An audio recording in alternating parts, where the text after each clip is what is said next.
प्रतिष्ठित news channel Republic Bharat द्वारा राष्ट्र सर्वोपरि सम्मेलन, इसके आयोजन के लिए मैं रिपब्लिक मीडिया नेटवर्क एवं उनकी पूरी टीम को बहुत बहुत हार्दिक बधाई देता हूँ। यशस्वी प्रधानमंत्री श्री नरेंद्र मोदी जी के नए भारत के निर्माण के आह्वान में जिस तरह रिपब्लिक मीडिया नेटवर्क के फाउंडर, चेयरमैन और editor in chief Shri Arnab Goswami ji ने, उनकी पूरी टीम ने जो भूमिका निभा रही है, उसके लिए हम सब बहुत आभारी हैं। रिपब्लिक मीडिया नेटवर्क ने अपने इस कार्यक्रम का नाम जो रखा है राष्ट्र सर्वोपरि सम्मेलन, और इस सम्मेलन का जो विषय तय किया है वो है आत्मनिर्भर शक्तिशाली भारत। ये अपने आप में बताने के लिए काफ़ी है कि आप अपने कार्यक्रमों में, अपने सम्मेलनों में भी देश को सर्वदा आगे रखते हैं और देश की बात करते हैं। जब आप देश को सर्वोपरि मानकर आत्मनिर्भर और शक्तिशाली भारत पर मंथन करते हैं तो इस विमर्श का जो निष्कर्ष निकलता है वह निसंदेह देश को आगे बढ़ाने वाला और देश को मजबूती प्रदान करने वाला होता है। मैं याद दिलाना चाहता हूं कि हम जिस दल से आते हैं, भारतीय जनता पार्टी, उसका भी ध्येय वाक्य राष्ट्र प्रथम, पार्टी द्वितीय और स्वयं अंतिम। जनसंघ के रूप में अपनी स्थापना काल से लेकर भारतीय जनता पार्टी के रूप में अब तक हमारा हर कदम देश को मजबूत बनाने और गरीबों को उत्थान के लिए कदम उठाने के लिए हम सब लगे रहे हैं। आदरणीय प्रधानमंत्री श्री नरेंद्र मोदी जी के निर्णायक नेतृत्व में हमने सांस्कृतिक राष्ट्रवाद, एकात्म मानववाद और अंत्योदय के सिद्धांत को अक्षरशः जमीन पर उतारा है, और जिसका वाक्य बना है सबका साथ, सबका विकास, सबका विश्वास, सबका प्रयास। एक बार जब भारतीय जनता पार्टी के कार्यकर्ता बन जाते हम, तो हमारे लिए हर हाल में राष्ट्र सर्वोपरि होता है। यही वो विचार है जिसके बल पर हम यहाँ तक पहुँचे हैं और देश ने, जनता ने हमें अपने दिलों में स्थान दिया है। उनका आशीर्वाद हम सबको मिला है।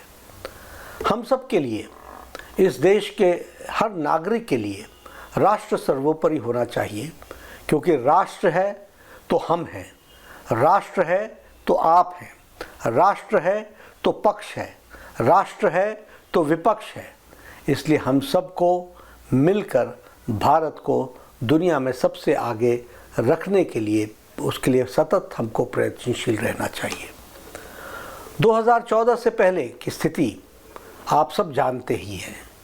किस प्रकार से विदेश नीति, रक्षा नीति, अर्थव्यवस्था, सभी पैरामीटर्स नीचे की ओर जा रहे थे, वो डिक्लाइन कर रहे थे। भारत तब की सरकार में हम जानते हैं कि फ्रेजाइल 5 में हमें जोड़ा जाता था। आज हमारी इकॉनमी की दृष्टि से हम टॉप 5 में हैं।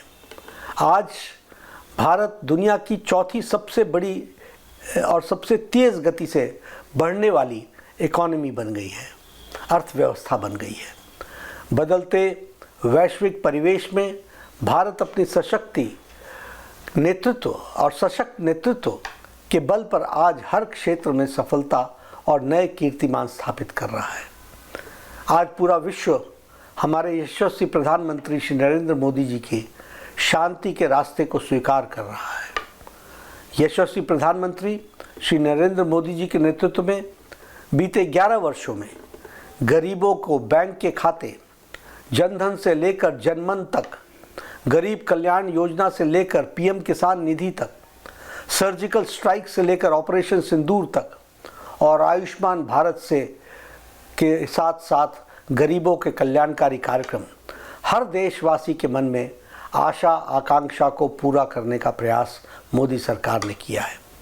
शिक्षा, स्वास्थ्य, रोजगार, सड़क, हाईवे, रेलवे, हवाई यातायात, तकनीक, रक्षा, कृषि, विज्ञान, कोई भी ऐसा क्षेत्र नहीं है जिसमें सर्वांगीण विकास न हुआ हो, जिसमें विकास को आगे बढ़ाने का काम न हुआ हो।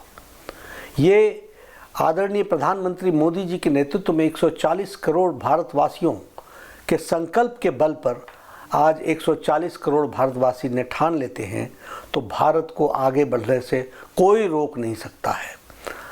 यशस्वी प्रधानमंत्री नरेंद्र मोदी जी के नेतृत्व में 2047 में विकसित भारत के लक्ष्य की ओर तेजी से अग्रसर के लिए और है हमें सबको मिलकर कंधे से कंधा मिलाकर एक दूसरे को सफल बनाना है, एक दूसरे के माध्यम से देश को सफल बनाना है।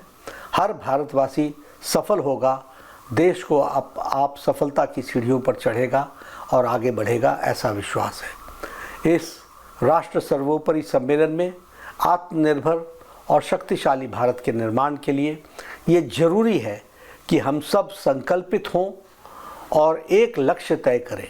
अगर 140 करोड़ देशवासी एक एक संकल्प लेते हैं, एक एक लक्ष्य तय करते हैं तो 140 करोड़ संकल्पों के बल पर देश आगे बढ़ेगा।